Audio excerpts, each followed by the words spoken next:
어머니, 이제 그만 나가주세요. 우리도 살기 힘들다고요. 준혁이의 목소리가 거실에 울려 퍼졌습니다. 그의 아내는 내 짐가방을 현관문 앞에 던지듯 내려놓았습니다. 어머님, 더 이상 저희가 감당할 수 없어요.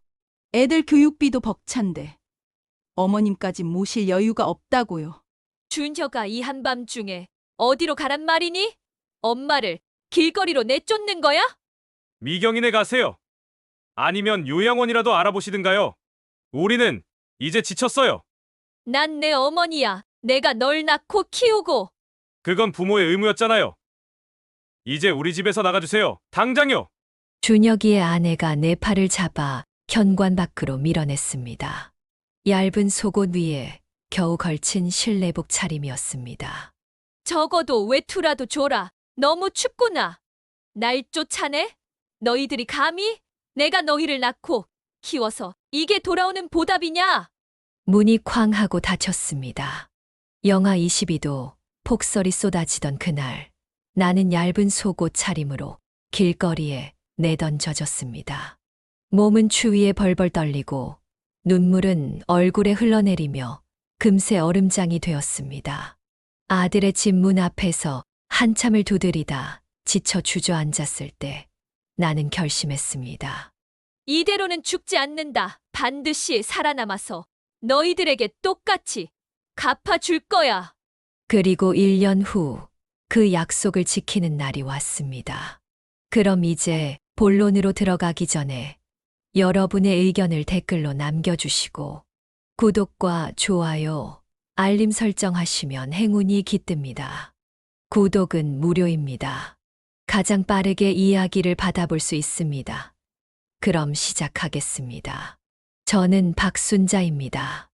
올해 75살이고 한때는 존경받는 의사의 아내로 부러울 것 없는 삶을 살았습니다. 남편은 동네에서 환자들에게 항상 따뜻하게 대해주는 의사였고 가끔은 형편이 어려운 환자들의 진료비를 받지 않기도 했습니다. 여보, 우리가 많이 벌어서 더 많이 나눠야지. 우리 자식들도 그런 모습을 보면서 자라야 올바른 어른이 될 수 있어. 남편은 항상 그렇게 말했습니다. 나는 남편을 존경했고 그의 말대로 우리 아들, 딸도 부모의 선행을 보고 바르게 자랄 거라 믿었습니다. 하지만 현실은 달랐습니다. 엄마, 아빠가 또 진료비를 안 받았대요. 우리 학원비는 어떻게 내요? 친구들은 다 해외여행 가는데 딸 미경이는 중학생 때부터 아버지의 선행에 불만을 품었습니다. 아들 준혁이도 비슷했습니다. 아빠, 그러다가 우리 대학 등록금은요? 용돈은요? 다른 애들처럼 좋은 옷도 못 입고 그때마다 남편은 웃으며 말했습니다. 걱정 마라. 아빠가 너희들 대학 졸업할 때까지는 충분히 벌어놨단다. 그보다 중요한 건 나눔의 가치를 배우는 거야. 남편의 말처럼 우리는 충분한 재산이 있었습니다. 서울 강남의 아파트, 지방의 땅, 그리고 은행의 예금까지. 넉넉하진 않아도 자식들이 대학을 마치고 결혼할 때 각자 집 한 채씩은 마련해 줄 수 있을 정도였습니다. 그런데 5년 전 갑작스러운 시련이 찾아왔습니다. 남편이 병원에서 돌아오던 중 음주운전 차량에 치여 그 자리에서 세상을 떠났습니다. 여보, 어떻게 날 두고 먼저 가실 수 있어요? 장례식장에서 나는 끝도 없는 슬픔에 잠겼습니다. 하지만 그보다 더 큰 충격은 그 후에 찾아왔습니다. 장례식이 끝나고 자식들이 달라졌습니다. 갑자기 너무나 따뜻하게 대해주는 것이었습니다. 엄마, 이제 혼자 계시면 외로우실 텐데 우리 집에서 같이 살아요. 딸 미경이가 먼저 제안했습니다. 아들 준혁이도 바로 전화가 왔습니다. 어머니, 우리 집으로 오세요. 제가 모실게요. 처음에는 감동이었습니다. 이렇게 착한 자식들을 두었으니 남편도 하늘에서 편히 쉴 수 있겠구나. 그렇게 생각했습니다. 하지만 남편 장례식 후 일주일, 미경이가 찾아와 물었습니다. 엄마, 아빠가 보험금 얼마나 남겼어? 그리고 은행 통장이랑 집 명의는 어떻게 되어 있어? 그 질문에 가슴이 철렁 내려앉았습니다. 문득 남편이 살아생전했던 말이 떠올랐습니다. 여보, 내가 먼저 가게 되면 재산 얘기는 자식들한테 절대 하지 마시오. 다 당신 명의로 해놨으니 당신이 편할 때 나눠주면 돼요. 자식들이 서로 다투게 하면 안 돼요. 남편의 말대로 모든 재산은 내 명이었습니다. 그리고 그 사실을 알게 된 자식들의 태도가 달라지기 시작했습니다. 엄마, 이제 혼자 그 큰 집에서 어떻게 살아요? 관리비도 많이 나오고 우리 집으로 오세요. 그 집은 팔아서 우리가 잘 관리해 드릴게요. 미경이의 말에 처음에는 귀가 의심스러웠습니다. 내가 살고 있는 집을 팔라고. 그런데 더 놀라운 일은 그 다음이었습니다. 어머니, 미경이 말 듣지 마세요. 걔네는 돈만 챙기려고 그래요. 우리 집으로 오세요. 제가 아버지 재산 잘 관리해 드릴게요. 아들 준혁이까지 재산을 언급하기 시작했습니다. 그제서야 깨달았습니다. 자식들이 나를 생각해서가 아니라 남편이 남긴 재산을 탐내고 있다는 것을. 한 달 후, 나는 미경이의 설득에 넘어가 강남 아파트를 팔고 미경이네 집으로 들어갔습니다. 아파트 매매 대금은 안전하게 관리해 준다는 미경이에게 대부분을 맡겼습니다. 내가 평생 모아온 돈을 자식에게 맡기는 게 무슨 문제가 있겠냐는 생각이었습니다. 처음 몇 달은 괜찮았습니다. 손자, 손녀들과 함께 지내는 것이 즐거웠고 미경이와 사위도 친절했습니다. 하지만 시간이 지날수록 상황이 달라졌습니다. 엄마, 이제 우리 애들 학원비가 너무 많이 나와요. 엄마가 조금 보태주실래요? 방 하나에서 지내시는데 관리비를 좀 내주셔야 할 것 같아요. 식비도 많이 들고 점점 나에게 돈을 요구하기 시작했습니다. 내가 맡긴 돈으로는 부족하다면서 남은 통장까지 요구했습니다. 어느 날 아들 준혁이 찾아왔습니다. 어머니, 미경이네서 편하게 지내세요. 근데 제가 들은 바로는 미경이가 어머니 돈을 다 써버리고 있다던데요. 그 말에 놀라 미경이에게 물었더니 그녀의 표정이 굳어졌습니다. 엄마, 준혁이 말 듣지 마세요. 오빠가 엄마 돈을 노리고 있어요. 제가 다 잘 관리하고 있으니까 신경 쓰지 마세요. 그날 이후 미경이의 태도가 급격히 변했습니다. 식사 시간에 내 밥그릇이 점점 작아졌고 손자, 손녀들은 나와 말하는 것을 피했습니다. 사위는 아예 내 얼굴을 쳐다보지도 않았습니다. 그렇게 6개월이 지났을 때 나는 더 이상 참을 수 없어 준혁이네 집으로 가기로 결심했습니다. 미경이에게 얘기했더니 그녀의 반응은 충격적이었습니다. 엄마, 이제 와서 그런 소리 하면 어떡해요? 엄마가 맡긴 돈은 다 투자했어요. 지금 뺄 수 없어요. 그럼 내가 가져온 돈 중에 남은 건 얼마나 있니? 글쎄요. 거의 없어요. 애들 학원비, 생활비로 다 썼어요. 내 평생 모은, 그리고 남편이 남긴 돈이 모두 사라졌다는 사실에 눈앞이 캄캄해졌습니다. 하지만 그보다 더 충격적인 일이 기다리고 있었습니다. 준혁이네 집으로 가보니 그의 태도도 미경이와 다르지 않았습니다. 어머니, 지금 경기가 너무 안 좋아서요. 제가 사업하다가 좀 망했어요. 어머니가 도와주셔야 할 것 같은데. 통장에 남은 돈이 얼마 있으세요? 믿었던 아들마저 돈을 노리고 있었습니다. 그때 깨달았습니다. 내 자식들은 나를 어머니로 생각하지 않고 그저 돈줄로만 여기고 있다는 사실을. 결국 준혁이네 집에서도 얼마 지내지 못했습니다. 며느리는 노골적으로 불만을 표시했고 준혁이도 점점 냉담해졌습니다. 어머니, 우리도 살기 힘들어요.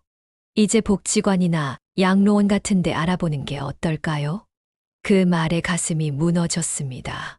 내가 평생을 바쳐 키운 자식들이 이제는 나를 버리려 하고 있었습니다. 하지만 가장 끔찍한 날은 바로 작년 1월 15일, 영하 22도의 폭설이 내리던 그날이었습니다. 아침부터 준혁이와 며느리가 싸우는 소리가 들렸습니다. 이제 어머니 때문에 우리 집안이 망하게 생겼어. 돈도 없으면서 우리한테 기대기만 하고. 그래도 어머니인데 어떻게 내쫓아. 당신 어머니 아니잖아. 내가 왜 당신 어머니까지 모셔야 돼. 오늘 중으로 나가라고 해. 그리고 점심 무렵 준혁이가 내 방에 들어왔습니다. 어머니, 죄송한데 저희가 이사를 가게 됐어요. 오늘 중으로 나가주셨으면 해요. 이사, 갑자기. 그럼 나는 어디로 가니? 미경이네 가시면 되잖아요. 내 누나가 나를 받아주지 않는다는 걸 너도 알잖니. 준혁이의 얼굴이 일그러졌습니다. 그럼 어머니가 알아서 하셔야죠. 저희도 살기 힘들어요. 이제 저희 좀 편하게 살게 해주세요. 그날 오후 나는 속옷 바람으로 집에서 쫓겨났습니다. 겨우 외투 하나와 작은 가방에 몇 가지 물건만 챙길 수 있었습니다. 준혁이는 문을 닫으며 이렇게 말했습니다. 어머니, 우리 이제 그만 보는 게 좋겠어요. 다시는 찾아오지 마세요. 영하 22도, 폭설이 내리는 날에 나는 길거리에 내던져진 것입니다. 몸은 얼어붙고 다리는 후들거렸습니다. 어디로 가야 할지 막막했습니다. 미경아, 준혁아, 왜 이러니? 내가 뭘 그렇게 잘못했니? 눈물이 얼굴에 흘러내리며 금세 얼음이 되었습니다. 몇 시간을 길에서 떨고 있었을까? 지나가던 할아버지 한 분이 나를 발견했습니다. 아이고, 할머니, 여기서 왜 이러고 계세요? 얼어 죽겠네요. 그 할아버지는 김진호 씨였습니다. 남편의 오랜 친구였던 분으로 우연히 지나가다가 나를 알아본 것이었습니다. 박 선생님 부인 아니세요? 어쩐 일이세요? 이렇게 추운 날에 나는 그제서야 울음을 터뜨렸습니다. 모든 이야기를 들은 김진호 씨는 분노했습니다. 이런 패역한 자식들이 다 있나? 박 선생님이 얼마나 자식들을 위해 살았는데. 김진호 씨는 나를 자신의 집으로 데려갔습니다. 그의 아내는 따뜻한 차와 음식을 내주며 나를 위로했습니다. 그날 밤 나는 김진호 부부의 도움으로 몸을 녹일 수 있었습니다. 다음 날 김진호 씨는 변호사인 자신의 아들을 불렀습니다. 이 할머니가 당한 일을 좀 봐. 이건 명백한 학대야. 우리가 도와드려야겠다.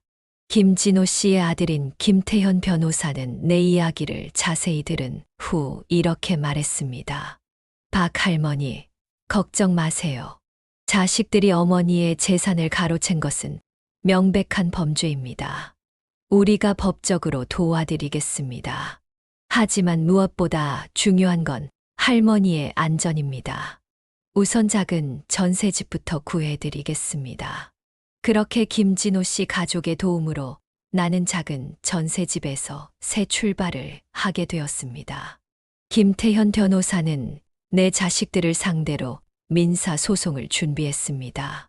할머니, 자식들과의 통화 내용을 녹음해 두셨나요? 아니, 그런 생각을 못했어. 괜찮습니다. 앞으로는 모든 통화를 녹음하세요. 그리고 은행 거래 내역도 모두 모아두세요. 자식들이 할머니의 재산을 어떻게 가로챘는지 증명할 수 있을 겁니다. 김태현 변호사의 도움으로 나는 소송을 준비하기 시작했습니다. 몇 주 동안 은행을 다니며 거래 내역을 모두 찾아냈고 미경이와 준혁이가 내 돈을 어떻게 자신들의 계좌로 옮겼는지 확인할 수 있었습니다. 박 할머니, 이건 명백한 증거입니다. 자식들이 어머니 명의의 통장에서 돈을 무단으로 인출했어요. 심지어 어머니 명의로 대출까지 받았네요.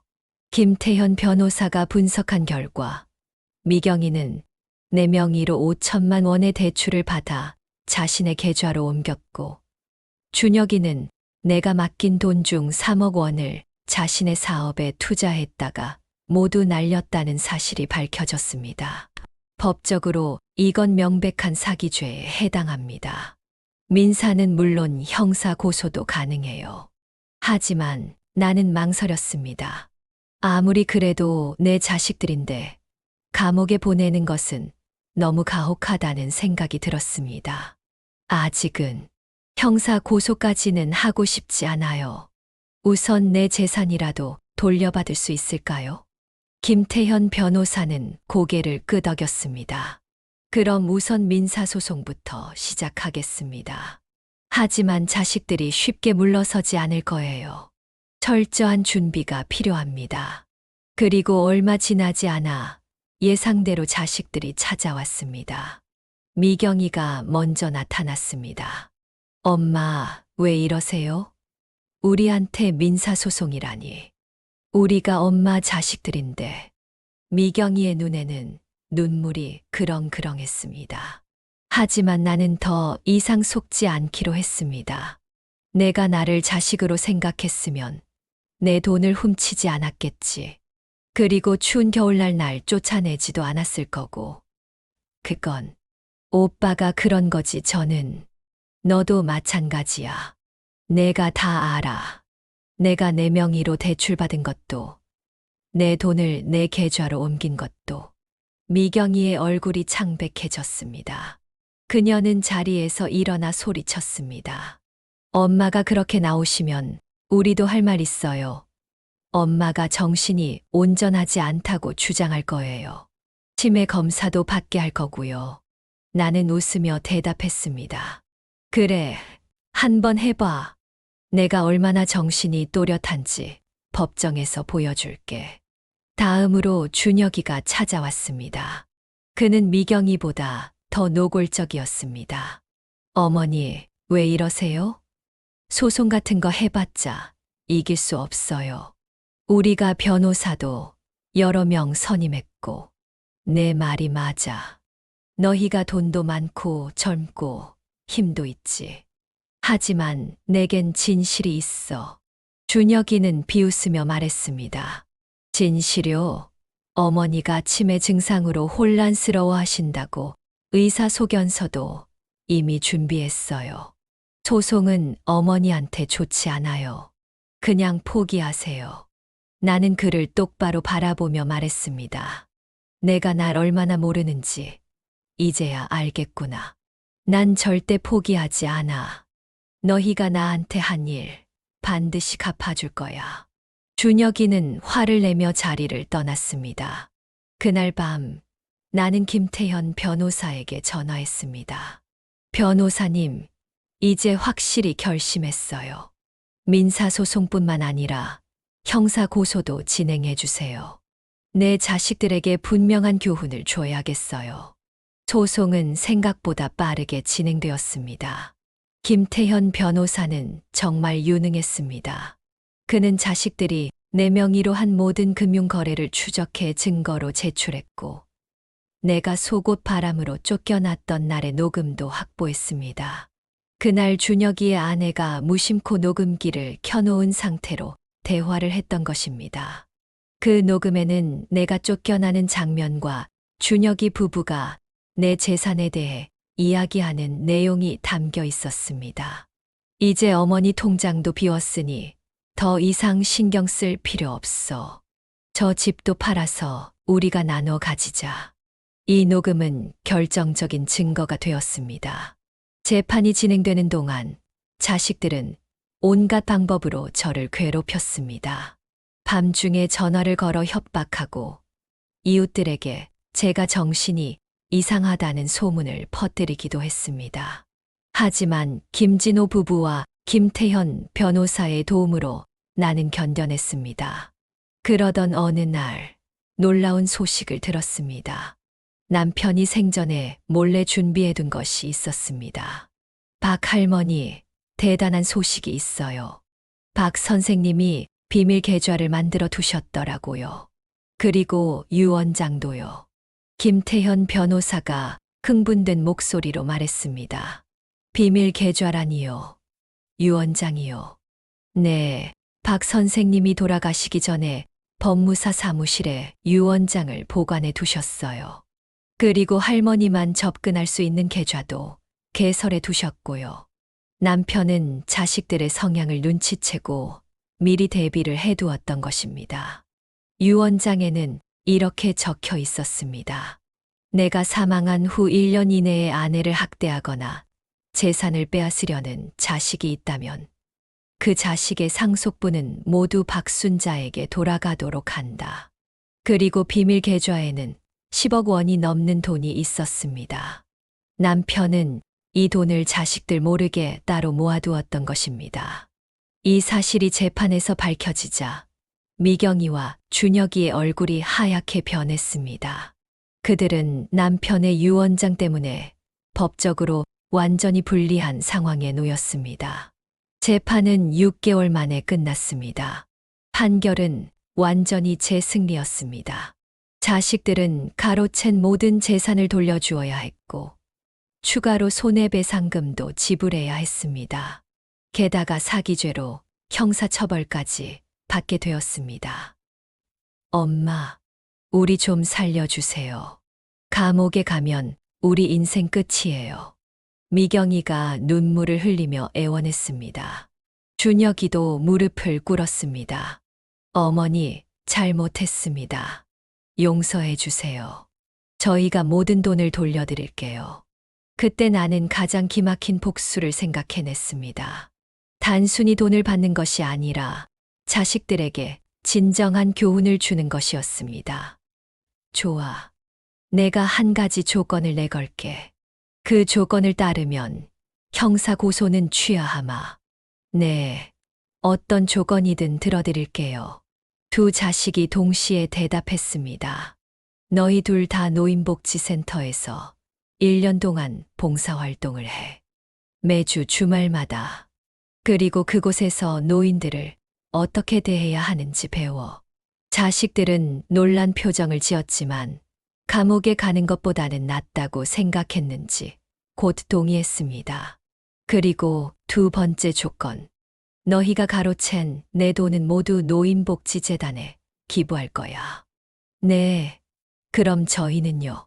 너희는 스스로 벌어서 살아. 내가 그랬던 것처럼. 자식들은 망설였지만 결국 이 조건도 받아들였습니다. 그렇게 합의가 이루어지고 나는 형사 고소를 취하했습니다. 미경이와 준혁이는 약속대로 노인복지센터에서 봉사활동을 시작했습니다. 처음에는 마지못해 하는 모습이었지만 시간이 지날수록 그들의 태도가 변하기 시작했습니다. 어느 날 미경이가 눈물을 흘리며 전화를 했습니다. 엄마, 복지센터에서 한 할머니를 만났어요. 그분은 자식들에게 버림받고 20년 동안 혼자 사셨대요. 근데 그 할머니가 오히려 저를 위로해 주셨어요. 내 엄마는 너한테 교훈을 주려고 이렇게 한 거야. 내 엄마는 널 사랑해라고요. 미경이의 목소리가 떨렸습니다. 엄마, 정말 죄송해요. 제가 얼마나 이기적이었는지 이제야 알겠어요. 준혁이도 변하기 시작했습니다. 그는 노인복지센터에서 만난 할아버지들과 바둑을 두며 친해졌고 그들의 인생 이야기를 들으며 많은 것을 배웠습니다. 어머니, 제가 정말 큰 잘못을 했습니다. 센터에서 만난 김 할아버지가 그러시더라고요. 내 어머니가 널 세상에 낳기 위해 얼마나 고통스러웠는지 알기나 하냐고요. 저는 한 번도 그런 생각을 해본 적이 없었습니다. 6개월이 지난 후 나는 복지센터를 방문했습니다. 그곳에서 봉사활동을 하는 미경이와 준혁이의 모습을 보았습니다. 그들은 노인들의 말을 경청하고 식사를 도와주고 이야기를 나누며 진심으로 봉사하고 있었습니다. 센터 관장님이 저에게 말했습니다.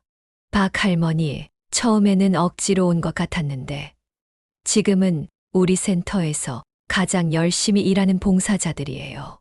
특히 준혁 씨는 어르신들을 위한 프로그램도 만들었고 미경 씨는 매주 요리를 해와서 나눠주고 있어요. 그 말을 들으니 가슴이 뭉클해졌습니다. 내 복수는 자식들을 망치는 것이 아니라 그들을 올바른 길로 인도하는 것이었습니다. 1년의 봉사활동이 끝나갈 무렵 나는 중요한 결정을 내렸습니다.